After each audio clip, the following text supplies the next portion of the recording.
Good morning.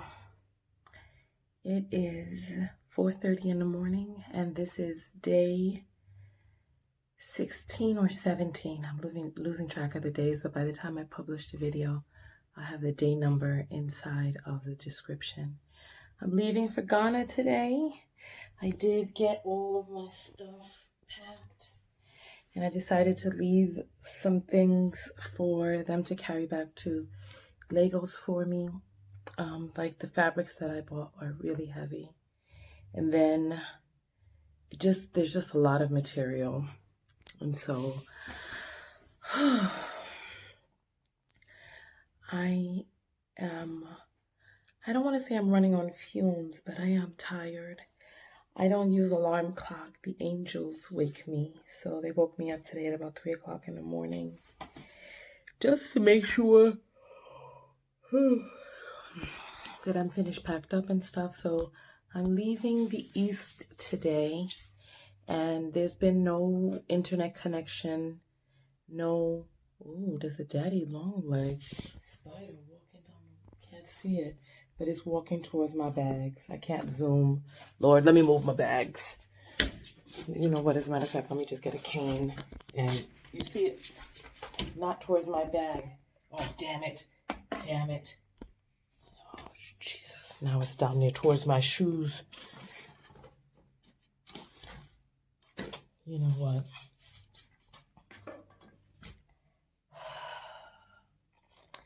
I don't know where it's at now. That's the worst feeling, is losing it. The worst feeling is losing the spider. All right. Yeah,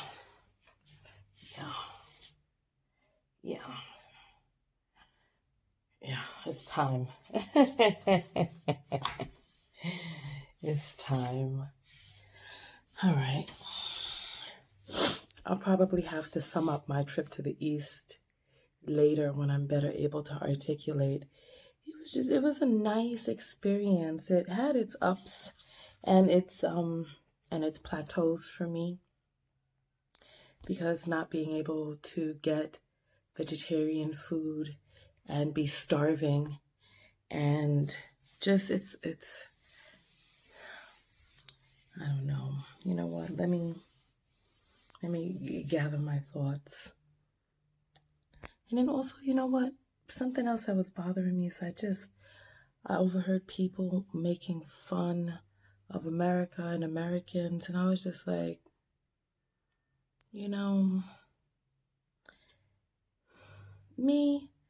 I was born in America.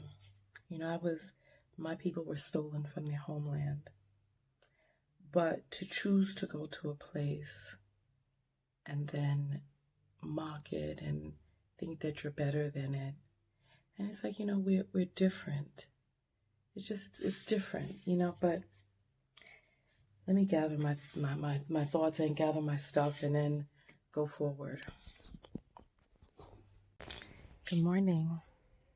Look at what time it is. I don't know if you can see. It's right before the dawn. I don't care which country I'm in. This is always my favorite part of the day. That moment right before the sun rises, and anything and everything is still possible. Yeah, I love this time of the morning. Anyway, I'm getting ready to leave the East right now. I'm getting ready to head out of the compound and head to the airport. It was sweet. Oh, look, our friend, Mr. Moo, sitting down this morning. No big ruckus this morning. All right, but listen, let me get going. I love this time of the day. I love it. I'm looking forward to getting to Ghana. I heard Ghana is very different in terms of energy, accessibility. Huh? Not picky.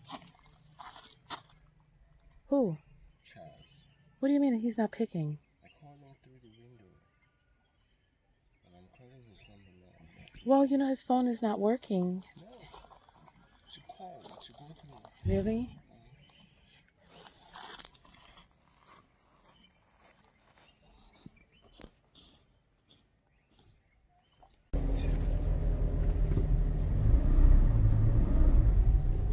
not 2 hours.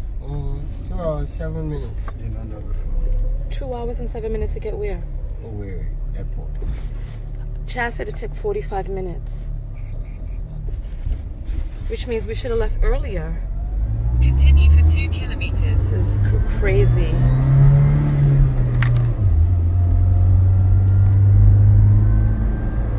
Right onto Okporo Road. Right. Take right.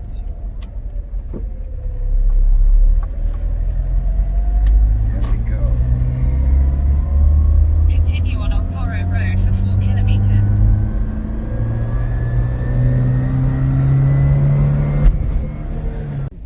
This is so frustrating. Right now we're at an army checkpoint, stopped 15 minutes away from the airport, and we rushed to get here. Now we've been waiting here in this checkpoint. First, I was given the wrong calculation of time to get to the airport. But you know what? This is just...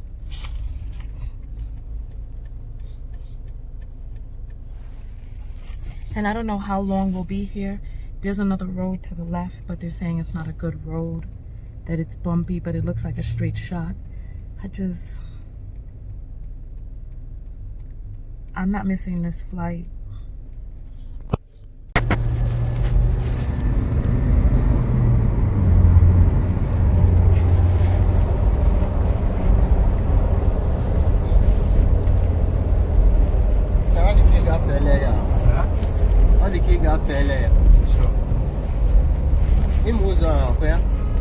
All right, so I am at the airport right now. We made it because the driver was hightailing it, and then where I said that I thought that we should go left, and the person was like, oh no, this is a bad road. We drove through the checkpoint.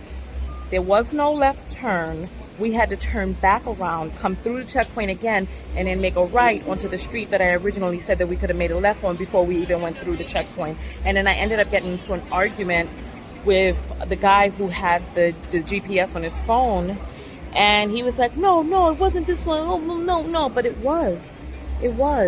And so one thing that I've learned from this journey is that you really have to speak up and advocate for yourself, because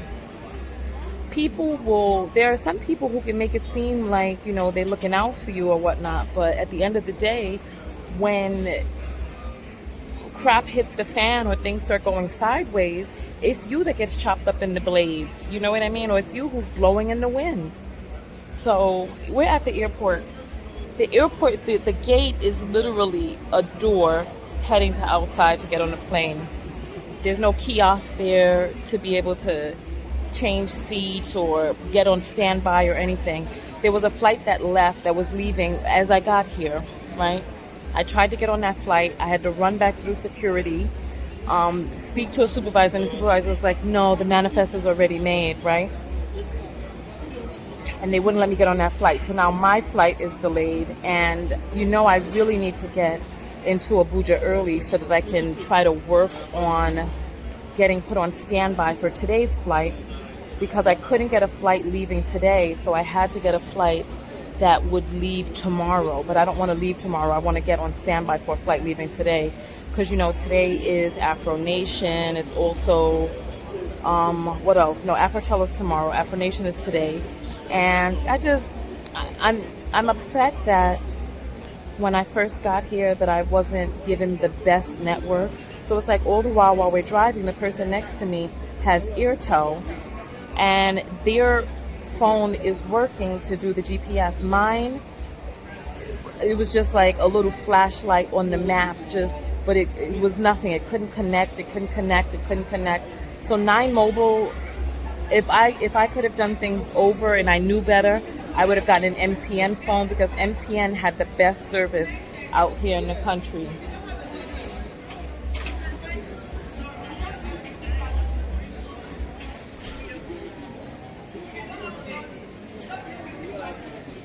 What is she saying? Oh, all right. Anyway, it's just the flights are delayed. I tried to get on the earlier one, like I said, but they were like, oh, the manifest is already printed, so they wouldn't let me get on it. And so now my flight is delayed, blah, blah, blah, blah, blah. I'm gonna get out of here. Peace.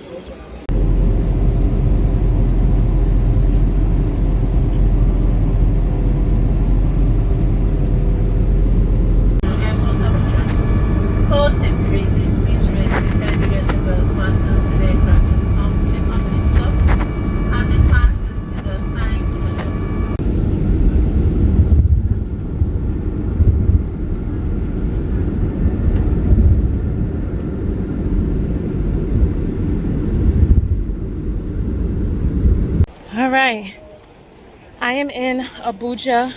Briefly, here's a taxi driver following me, I guess to see if he's gonna get the fare. He's not, because the guy already told him I'm not taking a taxi. I have to leave the airport in order to go back in. This is very much not like America at all. So I'm gonna try to go live real quick because I'm exasperated. So, oops, this is a tiny plane. So the angels were looking out for me. The angels and Visa debit. Because I was able to get a flight today out of Abuja into Accra. So I'm going to be there on the, I'm so tired and I've been running around and doing so much. I'm just happy that I got a flight. We're boarding right now. And there's so much to tell about the trip to the east, a lot to process. And I left my journal in my checked luggage because they said this plane was too small to be able to hold my backpack. And to be honest, it really is. This is a tiny, tiny, look, 2 seats over there, 1 in this row. And the overhead is just barely big enough for a briefcase. But yeah, nonetheless, I'm just happy that things are working in alignment, that I was able to manifest flying out today, because this flight was theoretically sold out. And I had to pay out the wazoo to be able to change the ticket from tomorrow to today. But I'm happy that at least I was able to change it, because you know the saying goes, if you have a problem for which money can solve and you have the money, then you don't have a problem.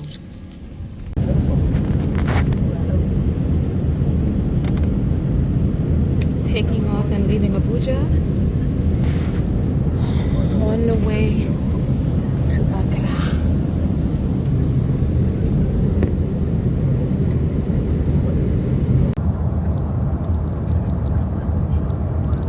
Flying over Accra, getting ready to land, and it is beautiful. Beautiful, well developed. Streets are whole, sidewalks whole, paved roads. It's beautiful. It's beautiful, my goodness. It's beautiful.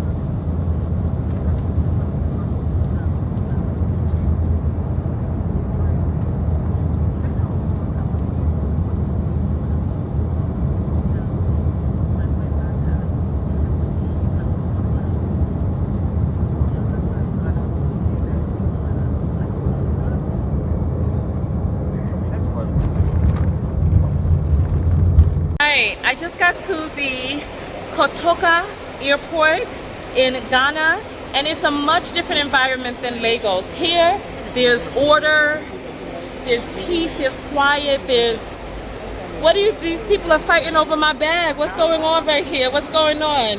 Hi. I feel safe taking my phone out over here. It's amazing. I'm getting ready to catch a shuttle to a hotel and see about getting a room, because as you know, I came in a day early. So I am working on how to work that out. But this is amazing. I am loving Accra already. When I was sitting inside, there were people playing drums, and I heard all of this. Where's the drum music now? Where's the drums? Where's the drums? Where did they go? they're coming back? Okay, because they were really, it was like the welcome, you know, we're coming to America, except this is coming to Africa, coming back home. I'm ready. I'm ready. Are you ready? Are you ready? All right, let's do this.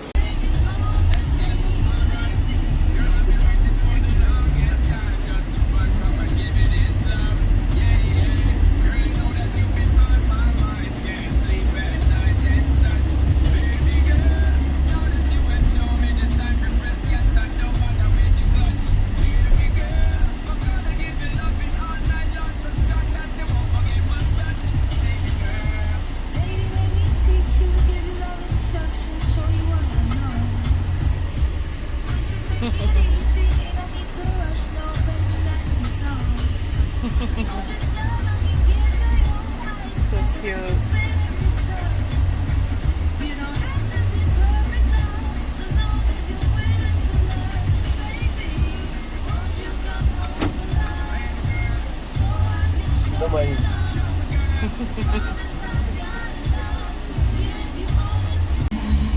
They're selling African prints.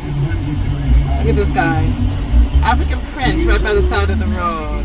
Isn't that amazing?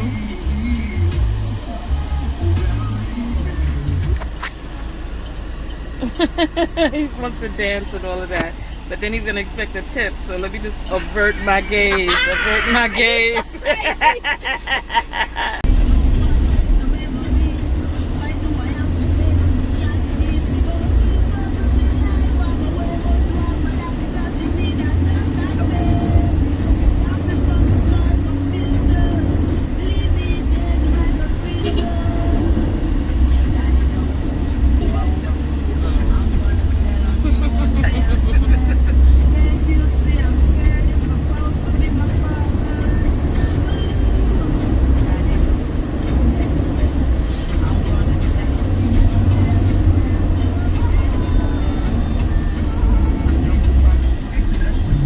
The Palace of the President here.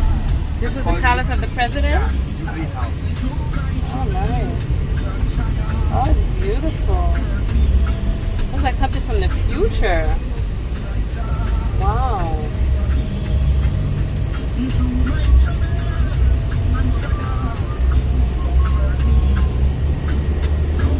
Beautiful.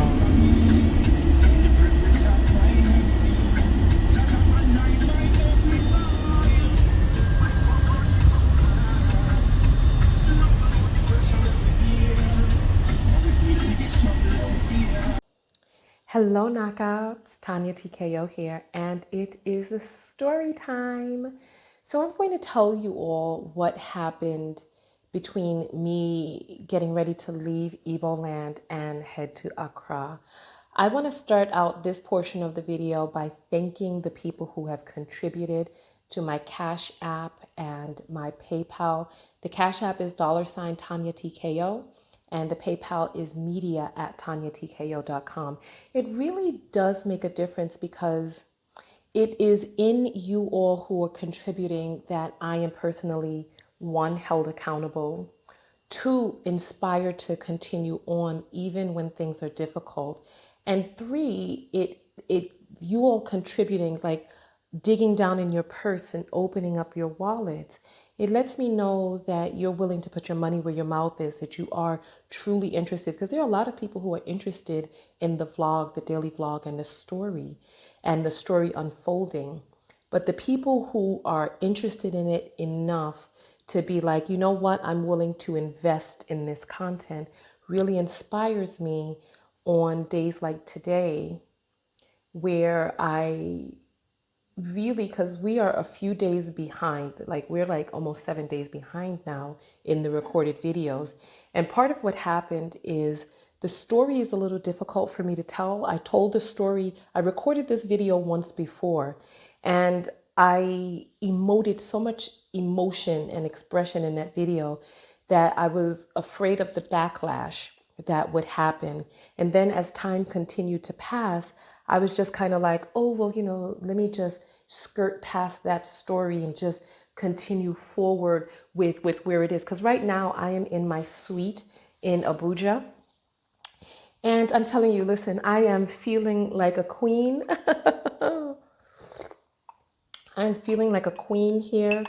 And I am really enjoying this. And I want to move forward.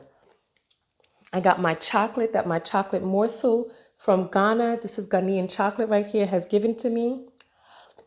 And I just want to be in the present. I don't want to go back to the past.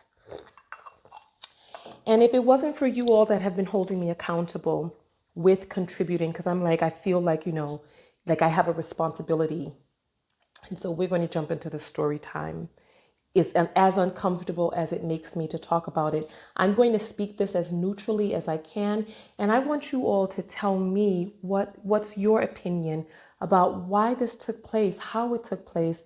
And I want to hear your thoughts and points of view about it, because since I made my last video and I decided to record this, I am attempting to look at it from multiple people's points of view. So let's jump into the story, which has really stopped me from being able to upload until I express this story. So let's go forward. All right. There are going to be some things inside of this video which may seem like complaining. If you're sensitive to that sort of thing, you could probably skip this video. For those of you who are willing to hear me out and listen and give me an objective point of view, I'm more than willing to listen. Leaving the East, right? Before I came to Nigeria, it had always been the plan that I was going to Accra. We've been talking about Afro Nation. Well, we've been talking about Afrochella for months now. In New York City, I paid $260 for my Ghana visa because it was a rush visa, and I decided to get a 5-year multiple entry visa because I had a feeling that... Hold on for a second, please.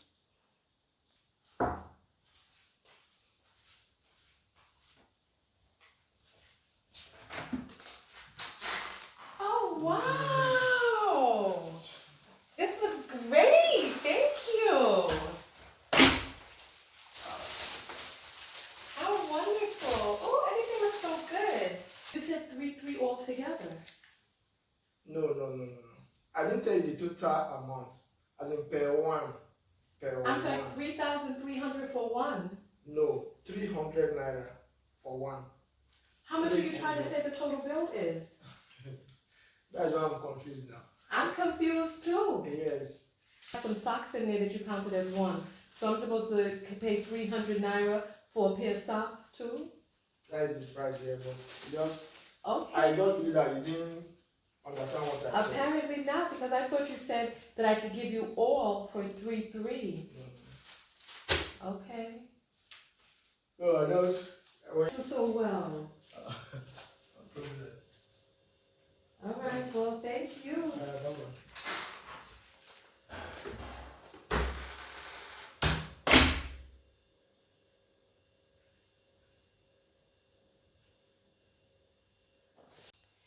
Okay, sorry about that. Listen, I just had some laundry done and brought back to me. And apparently I misunderstood what the guy was saying when we had made our agreement to do the laundries. So no, let's continue forward.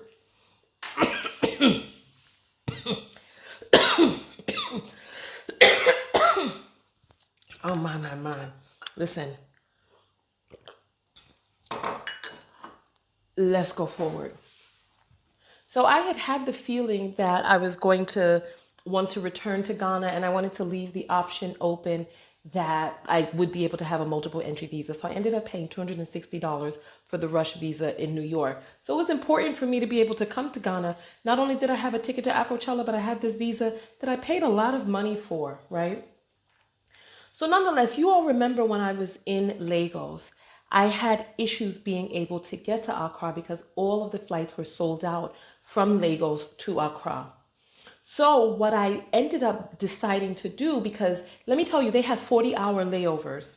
So if you wanted to be able to get to Accra from Owerri, you had to have like a 40-hour layover. So I looked and I saw where the layover was, and the layover was in Abuja. So basically, depending on the time of day that you caught the flight, there was only one flight a day. So you'd have to fly in, go from Owerri, fly to Abuja, spend 24 hours there, then get the next flight, and then go. And it was just like, it was just turning out to be a 40-hour layover. So I was like, this is just not going to work. So there were 27-hour layovers and 40-hour layovers. And I was like, are they saying 40 minutes? But no, 40 hours. We're talking about almost 4 days.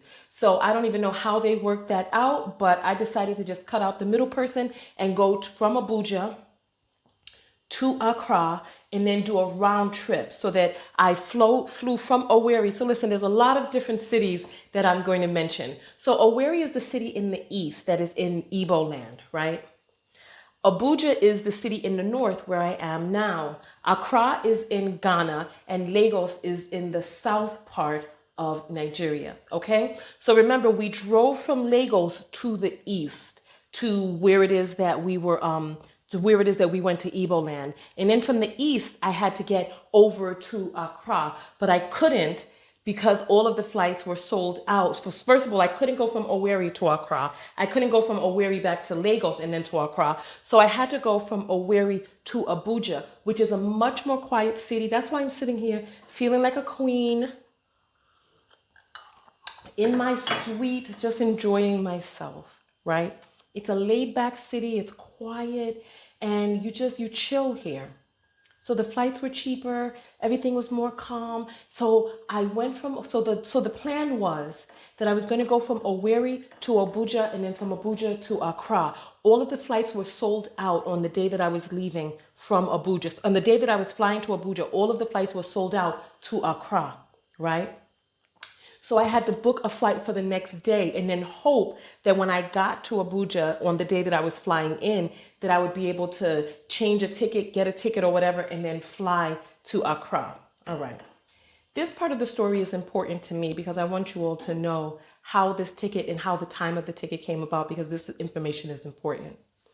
So when I was booking my ticket, Master Chaz was saying, oh, you cannot book your ticket too early because the sun doesn't rise until, about 7 o'clock. And then it's not safe to be on the road at that time. So I'm not going to put the driver's life at risk and the security guard's life at risk leaving at 7 o'clock in the morning. So you have to book your flight for around 10. So I was like, okay. So I booked my flight. The only flight that I could get where I could get a connection to Accra was at 9:30. So I booked a 9:30 a.m. flight. So the day that the night before I was supposed to leave, the day before I was supposed to leave, right? We went to the stadium. There was the finale of all of the masquerades, and it was a good time. I had a really good time. I was supposed to give out presents, but I wasn't able to give out presents because, like I said, I was working on other people's time. All of the information was not relayed to me. But when we came back from that situation, when we came back from the stadium, Master Chaz tells the driver,